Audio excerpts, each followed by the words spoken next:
नमस्कार. तनिष्का व्यासपीठाच्या पहिल्या पॉडकास्टमध्ये अर्थात तनिष्का संवादमध्ये मी सागर गिरमे तुमचं मनापासून स्वागत करतो. आज खरं तर खूप आनंदाचा दिवस आहे. त्याचं कारण म्हणजे गेल्याच गुढीपाडव्याला म्हणजे आत्ता मार्च महिन्यामध्ये झालेल्या गुढीपाडव्याला तनिष्का व्यासपीठाने जवळपास 13 वर्ष पूर्ण केली. खूप मोठा प्रवास आहे. हा प्रवास करत असताना अनेक नेतृत्व उदयाला आली, अनेक लोक राजकारणात गेली, अनेक महिलांनी यशोगाथा तयार केल्या, हजारो महिला स्वतःमध्ये बदल करून समाजामध्ये परिवर्तन करण्याच्या या प्रवासात सहभागी झाल्या. हे आपल्याला जाणून घ्यायचं आहे आणि याची माहिती घेण्यासाठी आज आपल्यासोबत आहे सकाळ माध्यम समूहाच्या कम्युनिटी डेव्हलपमेंटचे सर व्यवस्थापक आणि तनिष्का व्यासपीठाचे राज्यप्रमुख प्रदीप पाठक सर. सर, तुमचं स्वागत आहे आजच्या पहिल्या पॉडकास्टमध्ये. धन्यवाद सागर. सर, आपण गेले 13 वर्ष तनिष्का व्यासपीठ सातत्याने आपण चर्चा करतोय. तनिष्का व्यासपीठाने समाजामध्ये भरपूर बदल घडवलेले आहेत, पण जवळपास 13 वर्षाचा हा प्रवास आहे. हा प्रवास नेमका सुरू कसा झाला, त्याच्या मागे त्याच्या स्थापनेमागचा उद्देश काय होता, हे जाणून घ्यायची सगळ्यांनाच इच्छा आहे. सर, तुम्ही याविषयी जरा आम्हाला सांगावं. नक्कीच सागर. सकाळ माध्यम समूहाचे व्यवस्थापकीय संचालक आणि एपी ग्लोबालेचे अध्यक्ष आणि तनिष्का व्यासपीठाचे ज्यांनी हे तनिष्का व्यासपीठ सुरू केलं असे माननीय अभिजित पवार सर यांना नेहमी असं वाटतं की समाजामध्ये जर आर्थिक आणि सामाजिक जर मोठा बदल घडवायचा असेल तर महिला हे केंद्रस्थानी असायला पाहिजेत. समाजातील महिलांना प्रतिष्ठा मिळणं खूप गरजेचं आहे. मग ती आर्थिक, सामाजिक, त्यानंतर शारीरिक, भावनिक ह्या सगळ्याचं प्रतिष्ठा त्यांना जर मिळाल्या, त्यांना सुरक्षितता मिळाली, समाजामध्ये एक मोठं परिवर्तन घडवू शकतात. हा याच्या मागचा एक उद्देश होता. सर्वात महत्त्वाचं म्हणजे की हा तनिष्का व्यासपीठ सुरू का केलं याच्या मागे 2 कारणं होती की समाजातील प्रत्येक महिलांना एक सकारात्मक, सुरक्षित एक व्यासपीठ मिळावं, ज्या व्यासपीठामध्ये त्या एकत्र येतील, एकमेकांशी संवाद साधतील, त्यानंतर एकमेकांची विचारांची देवाणघेवाण होईल आणि त्यानंतर त्या स्वतःच्या क्षमतांचा विकास करू शकतील. ह्या मागचा एक मूळ विचार होता. त्यामुळे ह्या कारणासाठी हे आपण सुरू केलेलं होतं. सर, तुम्ही म्हणता ते बरोबर आहे, पण ही संकल्पनाच मुळात युनिक आहे. म्हणजे अशी संकल्पना किंवा तनिष्का व्यासपीठासारखी संकल्पना गटाच्या माध्यमातून महिलांनी एकत्र येणं आणि स्वतःमध्ये बदल घडवता घडवता समाजात बदल घडवणं ही संकल्पना खूप वेगळी आहे. हे सगळं तू साध्य करत असताना असं काही आव्हानं आपल्यासमोर आली का? गेल्या 13 वर्षाचा काळ खूप मोठा आहे, पण असं आव्हानं काही समोर आली का? काही अडचणी आल्या का? तनिष्का व्यासपीठ हे मुळातच तू म्हणलं त्याप्रमाणे युनिक आहे. समाजामध्ये असं कुठलंही व्यासपीठ आता नाहीये की ज्याच्या माध्यमातून महिलांचं कार्य चालतंय. हे व्यासपीठ सुरू करताना महिलांना या नेटवर्कला जोडणं हेच मोठं खूप आव्हान होतं. कारण सगळ्या महिला हे इंडिव्हिज्युअल काम करतात. नेटवर्क किंवा ग्रुपमध्ये काम करणं आत्तापर्यंत कुठेही शक्य झालेलं नव्हतं. अशा महिलांना सगळ्यांना एकत्र आणणं, एका व्यासपीठावर आणणं आणि त्यांच्यामार्फत छोट्या छोट्या गटाच्या माध्यमातून समाजातले काही विषय सोडवता येतील का, असा आपण प्रयत्न केला. ह्यासाठी चूल आणि मूल आणि उंबऱ्याच्या आत असलेल्या सगळ्या ज्या काही महिला होत्या, मग त्या ग्रामीण भागातल्या असू द्यात, निमशहरी असू द्या, शहरी भागातल्या असू द्यात, ह्या सगळ्यांना एकत्र करणं, नेटवर्कला बांधणं, त्यांना छोट्या छोट्या गटामध्ये आणणं, गटाच्या माध्यमातून त्यांना बोलतं करणं, हा एक खूप महत्त्वाचं आमच्यासमोर आव्हान होतं. आणि हे आव्हान गेले 13 वर्ष आम्ही अव्याहतपणे पार पाडलेलं आहे आणि हजारो लाखो गट आणि महिला या नेटवर्कशी जोडले गेलेले आहेत. गटाच्या माध्यमातून जेव्हा एखाद्या महिला काम करतात तेव्हा त्यांचे विषय सुटतात असा आमचा अनुभव राहिलेला आहे. तनिष्का व्यासपीठाच्या महिलांनी गटाच्या माध्यमातून एकत्र येणं आणि गटाच्या माध्यमातून त्यांनी विषय सोडवणं ही मूळ संकल्पना होती. ही संकल्पना कुठून आली तर यंग प्रेसिडेंट ऑर्गनायझेशन ही विदेशामध्ये ज्या पद्धतीनं वेगवेगळे उद्योग समूह आहेत, त्याचे जे काही ओनर्स आहेत ते एकत्र येतात आणि ते एकत्र येऊन वेगळ्या विषयावर चर्चा करतात आणि चर्चेच्या माध्यमातून अनेक गोष्टीचं उत्तरं त्यांना मिळतात. हीच संकल्पना माननीय अभिजित सरांनी या तनिष्का व्यासपीठामध्ये आणली आणि मग छोट्या स्वरूपात का होईना ही गटाची संकल्पना मांडून त्याच्या माध्यमातून आपल्याला समाजामधले अनेक प्रश्न चर्चेला घेता येतील का. मग ते अगदी त्या महिलेच्या वैयक्तिक प्रश्न असू द्यात, तिच्या कुटुंबाचे प्रश्न असू द्यात किंवा ती ज्या समाजाचा भाग आहे त्या समाजामध्ये आजूबाजूला जे काही परिस्थिती मग नागरी असू द्या, सामाजिक प्रश्न असू द्यात, ह्या सगळ्या प्रश्नांची चर्चा ह्या गटाच्या माध्यमातून होणं खूप गरजेचं आहे, जेणेकरून त्यांना ते विषय कळतील, ते विषयाचा अभ्यास करता येईल, त्यांना अभ्यासपूर्वक ते त्या संबंधित शासकीय अधिकाऱ्यांसमोर मांडतील. ही एक त्याच्या मागची भूमिका होती. आणि ह्या गटसंकल्पनेमधूनच अनेक नेतृत्व पुढे आली आणि आज समाजामध्ये आपण बघतो की कुणी उद्योग व्यवसायामध्ये आहे, कुणी राजकारणामध्ये आहे, अनेक ठिकाणी तनिष्का व्यासपीठाचे मधून जे काही तयार झालेलं नेतृत्व आहे ते काम करते. सर, हा प्रवास खूपच मोठा आहे. या प्रवासामध्ये तुम्ही म्हणालात तसं तनिष्का सदस्यांनी खूप चांगल्या चांगल्या यशोगाथा तयार केलेल्या आहेत. समाजासाठी खूप चांगली कामं तनिष्कांनी केलेली आहेत. यातली काही 2-3 अशी ठळक उदाहरणं आहेत की ज्याचा खरोखर आपल्याला अभिमान वाटतो किंवा तनिष्का व्यासपीठ म्हणून आपल्यासाठी हे अभिमानास्पद त्यांचं कार्य होतं. अशी काही उदाहरणं असेल तर? हा, नक्कीच अनेक अशी उदाहरणं आहेत. गेल्या 13 वर्षामध्ये जेव्हा आपण म्हणतो की 22,000पेक्षा जास्त यशोगाथा निर्माण केल्या, पण त्यातली मोजकीच अलीकडची काही उदाहरणं मला नक्कीच सांगता येतील. याच्यामधलं एक नसरापूरचं उदाहरण घ्या की वैशाली झोरी नावाच्या आपल्या गटप्रमुख होतात. त्यांनी जो कचऱ्याच्या प्रश्नी जो काही सामाजिक लढा दिलाय तो खरंच कौतुकास्पद आणि प्रेरणादायी असा होता.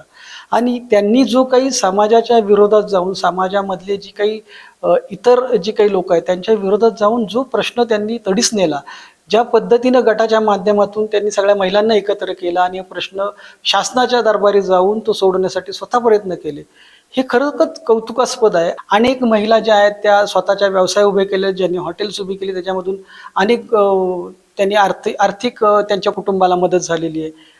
अनेक अशा महिला आहेत की ज्यांनी स्वतःचे छोटे उद्योग सुरू करून आज मोठे फार्मर प्रोड्युसिंग कंपनी सारख्या संस्था त्या चालवत आहेत. उदाहरण द्यायचं तर सोलापूरच्या आमच्या ज्या गटप्रमुख आहेत त्यांनी सुद्धा अशाच पद्धतीनं कामाला सुरुवात केली, गटाच्या माध्यमातून काम केलं. आज 2,000 महिलांची त्यांची एक फार्मर्स प्रोड्युसिंग कंपनी चालवतात त्या. बरोबर आहे. मध्यंतरी आपण गुगल बरोबर पण एक मोठं उपक्रम राबवला होता. तो काय होता त्या संदर्भात पण थोडं सांगा. गुगल आणि टाटा ट्रस्ट या 2 मान्यताप्राप्त संस्था आपल्या सगळ्यांना माहिती आहेत की यांच्या माध्यमातून तनिष्काला एक मोठ्या संधी उपलब्ध झाली की त्यांच्यावर एका प्रोजेक्टवर प्रोजेक्ट असा होता की शहरातील, निमशहरातील किंवा ग्रामीण भागातील ज्या महिला आहेत त्यांना डिजिटल लिटरेट करणं, असा एक प्रोग्राम होता. डिजिटल लिटरेट म्हणजे काय की किमान त्यांना गुगलवर जाऊन सर्च इंजिन कसं असतं त्याच्या माध्यमातून आपण काय माहिती घेऊ शकतो, त्या माहितीच्या आधारे आपण आपल्या दैनंदिन व्यवसायामध्ये काही उपयोग करू शकतो व त्या माध्यमातून आपल्याला व्यवसायामध्ये काही सुधारणा करता येईल का, वाढ करता येईल का, अशा छोट्या छोट्या गोष्टी आम्ही त्यांना शिकवल्या. अगदी मोबाईल, स्मार्टफोन सुरू कसा करायचा इथपासून ते अगदी गुगलवर सर्च कसं करायचं ह्यापर्यंत आपण शिकवलं. आणि याच्यामध्ये जवळजवळ महाराष्ट्रातल्या 25 जिल्ह्यामधल्या 4 लाख महिलांनी याच्यामध्ये सहभाग नोंदवला आणि त्यांनी या प्रोग्रामच्या माध्यमातून स्वतःला डिजिटल लिटरेट केला. हा खरं तर तनिष्कासाठी खूप कौतुकास्पद आणि अभिमानास्पद गोष्ट अशी होती, कारण गुगल आणि टाटा ट्रस्ट मोठ्या संस्था आहेत की ज्यांच्या माध्यमातून आपण हे काम करू शकलो. हे करत असताना आपल्याला म्हणजे आपण मोठा प्रवास आहे, महिला खूप बदललेल्या आहेत, उमऱ्याच्या बाहेर आलेल्या आहेत महिला आणि इतर त्यांच्या समविचारी महिलांसोबत काहीतरी घडवण्याचा प्रयत्न करत आहेत. स्वतःमध्ये बदल असेल, कुटुंबामध्ये बदल असेल आणि त्या मार्गाने समाजामध्ये बदल घडवत असतील त्या. तर आपण खरोखर असं ठोस म्हणू शकतो की महिला बदलल्या आहेत, की महिला घराच्या बाहेर आली आणि तिने स्वतःमध्ये बदल घडवलाय आणि तिचा खरोखर समाजासाठी उपयोग होतो. ह्या प्रवासाचा किंवा ह्या तनिष्का व्यासपीठाचा समाजासाठी खऱ्या अर्थाने उपयोग होतोय का, असं आपण म्हणू शकतो का? मी काही उदाहरणं तुम्हाला देईल की हा कसा बदल घडलेला आहे. म्हणजे जी महिला आज घरामध्ये तिला बोलता येत नव्हतं, गटाच्या मीटिंगमध्ये तिला बोलता येत नव्हतं, अशा महिला आज कुठल्याही अधिकाऱ्यासमोर अभ्यासपूर्वक एखादा विषय मांडतात आणि बोलतात. हा त्यांच्यामध्ये झालेला बदल आहे. समाजामध्ये कुठला विषय कशा पद्धतीनं मांडावा, अभ्यासपूर्वक कशा पद्धतीनं मांडला पाहिजे, त्यानंतर तो विषय चर्चा कशी केली पाहिजे. ज्या महिलांना इतरांशी बोलता येत नव्हतं अशा महिला काही महिन्यामध्ये अतिशय उत्तम पद्धतीने बोलायला लागला. हा त्यांच्यामध्ये झालेला बदल आहे. म्हणजे त्यांच्यामध्ये स्वतःमध्ये झालेला बदल आहे, त्यांच्या कुटुंबामध्ये झालेला बदल आहे आणि हा स्पष्ट दिसतो आम्हाला की त्यांच्यामध्ये जो काही सकारात्मक बदल आहे, जे काही त्या बोलतात त्या अतिशय अभ्यासपूर्वक बोलतात. आणि हे छोट्या छोट्या गोष्टीमधून आम्हाला कळतं. ह्या यशोगाथा या अशाच झालेल्या नाहीत, तर ह्या यशोगाथा म्हणजेच ह्या महिलांनीच तयार केलेल्या आहेत या. त्यामुळे मला वाटतं की तनिष्का व्यासपीठामध्ये ज्या महिला जोडल्या गेलेल्या आहेत त्या महिलांनी स्वतःला बदललेलं आहे, त्यांच्या कुटुंबाला बदललेलं आहे आणि त्यांनी बदलल्यामुळे समाजामध्ये सुद्धा बदल झालेला आहे. ही त्यांना प्रतिष्ठा मिळालेली आहे त्या समाजामध्ये. मध्यंतरी अशी काही उदाहरणं होती की महापालिका अस्तित्वात नव्हत्या, नगरसेवक नव्हते असतात, तेव्हा समाजातली काही लोक आपल्या तनिष्कांकडे जात होते आणि त्यांच्याकडनं कामं घडवून आणत होते आणि बऱ्याचशा समस्या सोडवण्यासाठी नगरसेवकांच्या बरोबरीने आपल्या तनिष्का काम करत होत्या, असं पण ऐकायला मिळालं. होय, खरं आहे अगदी. म्हणजे तुम्ही म्हणता ते अगदी बरोबर आहे की ह्या काळामध्ये विषय कोणासमोर मांडावेत हा मोठा प्रश्न नागरिकांना आला. नागरिकांच्या समस्या खूप मोठ्या प्रमाणावर होत्या, वेगवेगळ्या होत्या. कुठे कचऱ्याचा प्रश्न होता, कुठं पाण्याचा प्रश्न होता, कुठं लाईटचा प्रश्न होता, अनेक गोष्टी होत्या. मग अशा वेळेस हे प्रश्न आल्यामुळे ते विषय त्यांचे सुटले गेले आणि त्या लोकांचा इतका आत्मविश्वास वाढले की अरे आमचा प्रश्न कोण सोडवणार, अरे नगरसेवक नसतील तरी चालतील आम्हाला. परंतु तनिष्क गटप्रमुख तनिष्कचा ग्रुप आहे या भागातला, त्यांना जर मी सांगितलं तर सकाळ माध्यम समाजामार्फत हा विषय सुटू शकतो, असं त्यांना विश्वास प्राप्त झाला. सर, अर्थातच खूप वेगळं काम आहे. आता एवढ्या वर्षाच्या प्रवासानंतर आत्ताची तनिष्का व्यासपीठाची व्याप्ती काय आहे किंवा ते कुठपर्यंत पसरलेले आहे, ते किती मोठं आहे, सध्याची परिस्थिती काय? आता सध्या आपण जवळजवळ महाराष्ट्रामध्ये 25 जिल्ह्यांमध्ये आपण हे काम करतोय आणि हळूहळू ते विस्तारतोय आपण. आमचं ध्येय असं आहे की पूर्ण महाराष्ट्रामध्ये आणि महाराष्ट्राच्या बाहेर इतर राज्यांमध्ये सुद्धा आपल्याला हा तनिष्काच व्यासपीठाचं काम वाढवायचं आहे आणि त्याची सुरुवात आम्ही हळूहळू केलेली आहे. महाराष्ट्रातल्या अनेक जिल्ह्यांमध्ये आपण हे काम सुरू केलेलं आहे, त्याचा विस्तार होतोय आणि या सगळ्याची नोंद अनेक ठिकाणी घेतली गेलेली आहे. मग आपण अनेक जिल्ह्यांमध्ये ज्या ठिकाणी खऱ्या अर्थाने तनिष्का व्यासपीठाची कधीही सुरुवात नव्हती, अशा ठिकाणी सुरुवात झाली, तिथले अनेक प्रश्न सुटले आणि त्यामुळं त्या भागामध्ये तनिष्का व्यासपीठाला एक वेगळी ओळख निर्माण झालेली. सकाळ माध्यम समूह नेहमी त्या तनिष्का व्यासपीठाचा मागे राहिलेला आहे, कारण तनिष्का व्यासपीठ हा मुळातच इमोशनली कनेक्ट प्रोग्राम आहे सकाळ माध्यम समूहाचा. त्यामुळं हे जे काही विस्तार आपण केलेला आहे, हा विस्तार हळूहळू आता पूर्ण महाराष्ट्रभर सगळा होणार आहे. महाराष्ट्राच्या बाहेर इतर राज्यामध्ये सुद्धा आतापर्यंत आपल्याला आता तनिष्का व्यासपीठ सुरू करावं अशी मागणी झालेली आहे आणि आपण ती हळूहळू पूर्ण करणार आहोत. मध्यंतरी आपण मेक्सिकोमध्ये पण हा प्रयोग केला होता TWP नावाने, जो आता आपण इंटरनॅशनल लेवलला पण पोहोचलेलो आहे. Correct. खरं आहे सर तुमचं म्हणणं. यात सर्वात महत्त्वाचा नेहमी प्रश्न असा येतो की तनिष्का व्यासपीठ जेव्हा काम करतं ते फक्त शहरी भागातल्या महिलांसाठीच करतं, असं काही आहे का? ग्रामीण भागातल्या महिला आपल्याकडे किती अटॅच आहेत किंवा ग्रामीण भागासाठी आपण वेगळं काही करतोय का? नाही, असं काही नाहीये की तनिष्का हे असं ग्रामीण शहरी असं काही नाहीये. सगळ्या भागामध्ये तनिष्का काम करते. याच्यामध्ये दोन प्रामुख्याने फरक मी तुम्हाला सांगतो की ग्रामीण भागातल्या महिला ज्या आहेत ते चिकाटी, जिद्द आणि त्यांच्याकडे एकत्रित काम करण्याची तयारी असते. या व्यतिरिक्त शहरी भागातल्या महिला आहेत त्यांच्याकडे अपॉर्च्युनिटी आहेत, नॉलेज आहे, ह्या अनेक गोष्टी त्यांना सहज उपलब्ध आहेत. ह्या दोन्हीमधला फरक काय की ग्रामीण भागातल्या महिलांना तितकं त्यांना अपॉर्च्युनिटी मिळत नाहीयेत सध्या तरी. त्या तनिष्काच्या माध्यमातून आता आपण ते देऊ इच्छितोय. याचं कारण असं की त्या अजूनही त्या घरामध्ये अडकलेल्या आहेत. त्यांच्याकडं अनेक कलागुण आहेत, अनेक व्यवसायाच्या संधी त्यांना उपलब्ध आहेत, परंतु त्यांना पुढे कसं जायचं, त्या पुढे वाढवायचं कसं हे त्यांना अजूनही माहिती नाही. उलट शहरी भागामधल्या सगळ्या महिलांना ते उपलब्ध आहेत, त्या पुढेही जात आहेत, पण संघटन त्यांच्याकडे नाही, एकट्या एकट्या पद्धतीनं काम चालू आहे. जर शहरी आणि ग्रामीण भागातल्या महिला जर एकत्र आल्या, यांची जिद्द, चिकाटी, नेटवर्क आणि यांचं नॉलेज, संधी ह्या जर एकत्र आल्या तर शहरी आणि ग्रामीण भागातल्या महिला अतिशय उत्तम पद्धतीने काम करतील, समाजामध्ये एक मोठं परिवर्तन घडू शकतील असं आम्हाला नेहमी वाटतं. तुम्ही मगाशी बोलता बोलता म्हणालात की राज्यामध्येही नेतृत्व तयार झाले किंवा तनिष्काच्या प्रवासात अनेक महिला अशा आहेत की वेगवेगळ्या राजकीय भूमिका जबाबदारीने बजावत आहेत. बरोबर. तर हे कशा पद्धतीने आपण डेव्हलप केलं गेलं किंवा या नेतृत्व तयार कसं झालं? हे यासाठी आपण नेतृत्व विकास कार्यक्रम आपण सुरू केला. 2016 साली आपण या पद्धतीचे, जशा पद्धतीनं मुख्य निवडणूक इलेक्शन घेतं त्याच पद्धतीनं आपण इलेक्शन घेतल्या होत्या. अनेक ठिकाणी लोकांना विचारलं की अरे आत्ता कुठल्या निवडणूक आहेत, इतकी मोठी रांग त्या मतदानासाठी महिलांची, समाजातल्या लोकांसाठी लागलेली होती आणि या माध्यमातून आपण तो नेतृत्व विकास कार्यक्रम पुढे नेला आणि या पुढच्या काळामध्ये अजून तो आपण वेगळ्या पद्धतीनं, वेगळ्या स्वरूपामध्ये आपण तो समाजासमोर आणतोय, ज्याच्यामध्ये खऱ्या अर्थानं एक चांगलं नेतृत्व समाजाला मिळेल. त्या नेतृत्वामधून एक चांगलं समाजामध्ये परिवर्तन घडेल आणि एक समाज चांगला निर्माण होईल असं आम्हाला वाटतं.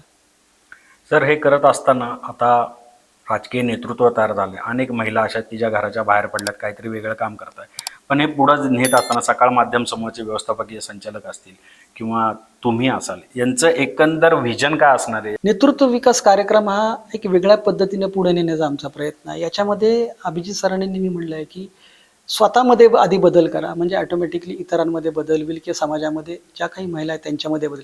आपण दुसऱ्याला सांगायला नाही जायला पाहिजे, आपण स्वतः त्याच्यामध्ये बदल केलाय का, हा आपला सर्वात महत्त्वाचा विषय. शक्तीविना भक्ती निष्क्रिय आणि भक्तीविना शक्ती विनाशक, ही जी काही विचारधारा आहे जी अभिजित पवार सरांनी आम्हाला दिलेली आहे, या विचारधारेवर आधारितच आम्ही हा नेतृत्व विकास कार्यक्रम घडवलेला आहे. याच्यामध्ये प्रत्येक नेतृत्व हे अतिशय उत्तम पद्धतीनं घडेल, ज्याच्यामध्ये सर्वांगीण त्याचा विकास होईल. भक्ती आणि शक्ती या दोघांचं जर आपल्याला संतुलन साधता आलं आणि हे घेऊन आपण जर एखादं नेतृत्व उभं राहिलं तर कदाचित ते आपल्याला भविष्यामध्ये एक समाजासाठी एक चांगलं उदाहरण ठरू शकेल, अशी यामागची भूमिका आहे. नक्की सर. सध्याचा जमाना सर एआयचा आहे आणि हे एआयच्या जमान्यामध्ये आपण तनिष्का व्यासपीठ म्हणून काही डिजिटल साधनांचा किंवा डिजिटल माध्यमांचा अंगीकार केलाय का, किंवा डिजिटल माध्यमांच्या मदतीने आपण तनिष्का सदस्यांना काही वेगळ्या गोष्टी सांगायचा प्रयत्न करतोय का? नक्कीच अनेक बदल केलेत. जसं 2013 साली आपण तनिष्का व्यासपीठ सुरू केलं आणि तेव्हाचा काळ आणि आत्ताचा काळ याच्यामध्ये खूप बदल झालेला आहे. म्हणजे डिजिटलायझेशन झालेले आहे. एआय सारखं सर्वत्र आपण आर्टिफिशियल इंटेलिजन्सचा वावर आपण सगळीकडे बघतोय आणि हा अंगीकार आपण सुद्धा केलेला आहे तनिष्का व्यासपीठामध्ये. याच्यामध्ये आपण सोशल मीडियावर ॲक्टिव्ह झालेलो आहोत. त्याच्यामध्ये तनिष्का टॉक आपण सुरू केलेलं आहे. त्यानंतर तनिष्का पॉडकास्ट आपण सुरू केलेलं आहे. आपण डिजिटल मॅगझिन सुरू केलेलं आहे तनिष्काचं, ज्याच्या माध्यमातून अनेक आपल्या तनिष्का सदस्यांना स्वतःचे विचार मांडता येईल. स्वतःच्या कलागुणांमध्ये एखाद्याला कविता येत असेल तर कविता त्याला लिहिता येईल. एखाद्याला कोणाचं प्रवास वर्णन करायचं असेल तर प्रवास वर्णन करता येईल. अशा अनेक गोष्टी आपण उपलब्ध करून दिलेल्या आहेत आणि या डिजिटल माध्यमातून आपण जास्तीत जास्त लोकांपर्यंत पोहोचण्याचा आपण प्रयत्न करतोय. मी तुम्हाला म्हणतो की आम्ही लोकांपर्यंत पोहोचायचं असेल तर वेबिनार्स घेतले, अनेक वेबिनार्स घेतले, अनेक मोठमोठ्या लोकांना आम्ही त्या वेबिनारमध्ये आणलं, जेणेकरून समाजामधल्या अनेक महिलांना तनिष्कांना त्याचा लाभ घेता येईल. याच्यामध्ये अनेक उदाहरणं सांगता येईल. याच्यामध्ये राहीबाई पोपेरेसारखे पद्मश्री आहेत किंवा डॉक्टर राणी बंक आहेत. अशी अनेक उदाहरणं आहेत की आम्ही या आमच्या वेबिनारमध्ये आणली आणि एकाच वेळी सगळ्यांना ते ऐकायला मिळेल. त्यांची प्रेरणादायी कथा ऐकून अक्षरशः शहारे आलेलो सगळ्या महिलांच्या अंगावर. हे खूप मोठ्या प्रमाणात आपण भविष्यामध्ये करणार आहोत. दुसरं एक उदाहरण द्यायचं झालं तर आपण इंग्रजी हा किती महत्त्वाचा विषय राहिलेला आपल्या सगळ्यांना माहिती आहे. जगाची भाषा आज इंग्रजी आहे. आपली मुलंसुद्धा इंग्रजी माध्यमाच्या शाळेमध्ये जातात, तेव्हा आपल्याला सुद्धा थोडंफार इंग्रजी बोलता यावं असं प्रत्येक महिलेच्या मनात होतं. पण ते कसं, कुठला प्लॅटफॉर्म हा तनिष्कांनी उपलब्ध करून दिला त्यांच्यासाठी आणि आम्ही गेले 2 वेळा त्यांच्यासाठी स्पोकन इंग्लिशचा क्लास दिला ऑनलाईन पद्धतीनं. आणि खरंच सांगू का की याचा इतका परिणाम झाला की शेवटच्या दिवशी जेव्हा त्यांना आम्ही विचारलं की तुम्हाला कसं वाटलं, तर अक्षरशः डोळ्यातून त्यांच्या पाणी आलं. त्यांना असं त्या अनेक महिला अशा म्हणल्या की आम्ही आमच्या मुलांबरोबर एक वाक्य का होईना इंग्रजीमध्ये शिकलो, हे आमचं यश आहे म्हणले. आम्हाला पुढचा अजून इंग्रजीचा क्लास तुम्ही सुरू ठेवा, आम्हाला आवडेल हे सगळं करायला. हेच खरं सगळं यश आहे. सर हे खरंच खूप छान आहे. म्हणजे त्याचा अनुभव खूप चांगल्या पद्धतीने महिलांमध्ये पण आहे. पण हे सगळं करत असताना बराचदा एक प्रश्न समोर येतो की आम्हाला काय मिळणार बरोबर. तनिष्का व्यासपीठाकडनं, किंवा मी जर तनिष्काची सदस्य झाले तर आम्हाला काय मिळणार, आम्हाला काही फायदा आर्थिक स्वरूपाचा असणार आहे की आणखी काय असणार, हा प्रश्न बराचदा येतो. तर त्या संदर्भात तुम्ही काय सांगू शकाल? सर्व महाराष्ट्रभर फिरतो तेव्हा अनेक प्रश्न अनेक महिलांसमोर येतात की अरे आमच्याकडे वेळ आहे पण आम्हाला मग थोडंसं घरी बसल्या 2 तास काही काम दिलं नाही, 4 पैसे मिळाले तर आम्हाला खूप बरं होईल. याच माध्यमातून आम्ही सातत्याने विचार केला. आम्ही अनेक वरिष्ठ अधिकाऱ्यांशी आम्ही चर्चा केली. माझ्या सहकार्याने अनेक कंपन्यांबरोबर चर्चा केली आणि त्याच्यामधून अनेक संस्था पुढे आल्यात की ज्याच्यामधून अर्थार्जनाच्या संधी उपलब्ध झाल्या.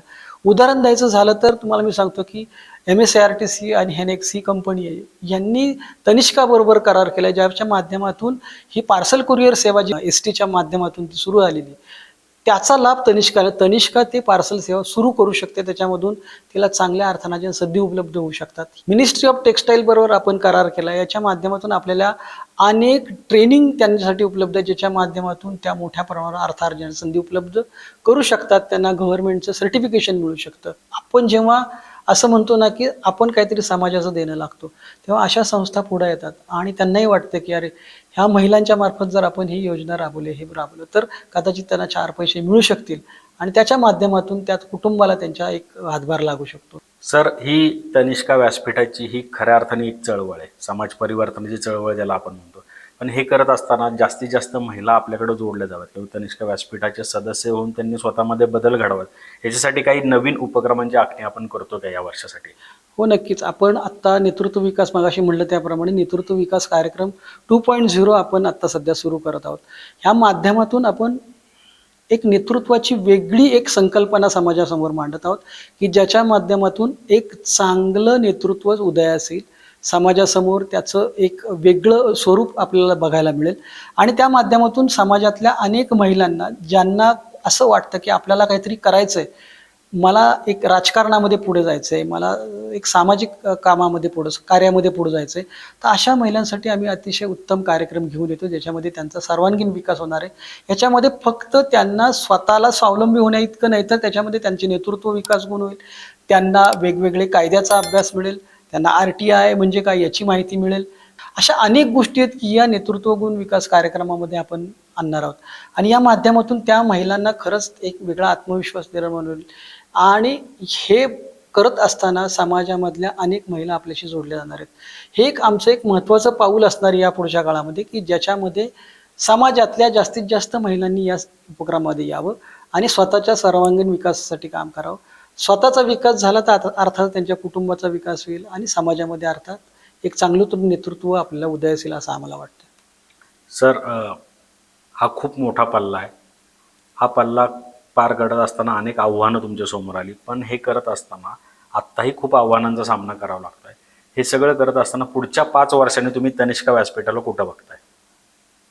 खरंच हे आत्ता सांगणं खूप अवघड आहे, पण आम्ही विचार केलेला आहे या गोष्टीचा की पुढच्या 5 वर्षामध्ये तनिष्का ही एक असं नेटवर्क असलं पाहिजे की जे भारतामधलं सर्वात मोठं नेटवर्क महिलांचं असेल, ज्या माध्यमातून समाजामध्ये एक मोठ्या प्रमाणात परिवर्तन घडून येईल. असं आम्हाला मोठं नेटवर्क उभं करायचं, त्याची तयारी आम्ही सुरू केलेली आहे ऑलरेडी. ज्या माध्यमातून एक सकारात्मक दबाव समाजावर असेल, शासनावर असेल, ज्या माध्यमातून आपल्याला वेगवेगळे विषय जे काही समाजाचे आहेत ते सोडवण्यासाठी आपल्याला पाठपुरावा करता येईल. सर, शेवटी जाता जाता एक तुम्ही तनिष्का सदस्यांना काय संदेश देता? तनिष्का व्यासपीठाने आतापर्यंत खूप मोठं काम केलं गेल्या 13 वर्षामध्ये. अनेक नेतृत्व, अनेक महिला घडलेल्या आहेत. अनेक महिलांना पंतप्रधान कार्यालयामधून मन की बातमध्ये चर्चा करण्यासाठी बोलवलेलं आहे. नियोजन आयोगाने सुद्धा या तनिष्कांच्या उपक्रमाची दखल घेतलेली आहे. मलेशिया सरकारने सुद्धा याची आवर्जून नोंद घेतलेली आहे आणि अनेक संधी महिलांसाठी उपलब्ध होत आहेत. जेव्हा आम्ही एखादा उपक्रम राबवतो, तेव्हा तो स्थानिक दर्जाचा नसून तो जागतिक दर्जाचा आहे, असं तर परिणामकारक आम्ही करतो. म्हणून आम्ही म्हणतो की गेल्या काही वर्षामध्ये आम्ही 22,000 यशोगाथा घडवल्या, ज्याच्यामधून 15,000 प्रश्न सुटले आणि त्याचा 1 कोटी लोकांवर परिणाम झाला. या नेटवर्कमध्ये तुम्ही या. एकमेकांच्या हातात हात घालून काम करा. यश तुम्हाला नक्कीच मिळेल. इतरांना जशा संधी मिळाल्या तशा तुम्हालाही मिळतील याची मला खात्री आहे. सर, खूप खूप धन्यवाद. तुम्ही तनिष्का व्यासपीठाचा एवढा वर्षाचा मोठा प्रवास, ही तनिष्का व्यासपीठाची चळवळ, वेगळ्या अर्थांनी आपण समाज परिवर्तन घडवत आहोत, हे सगळं तुम्ही आम्हाला विस्तृत पद्धतीने समजून सांगितलं. तुमचे खूप खूप आभार. धन्यवाद. धन्यवाद.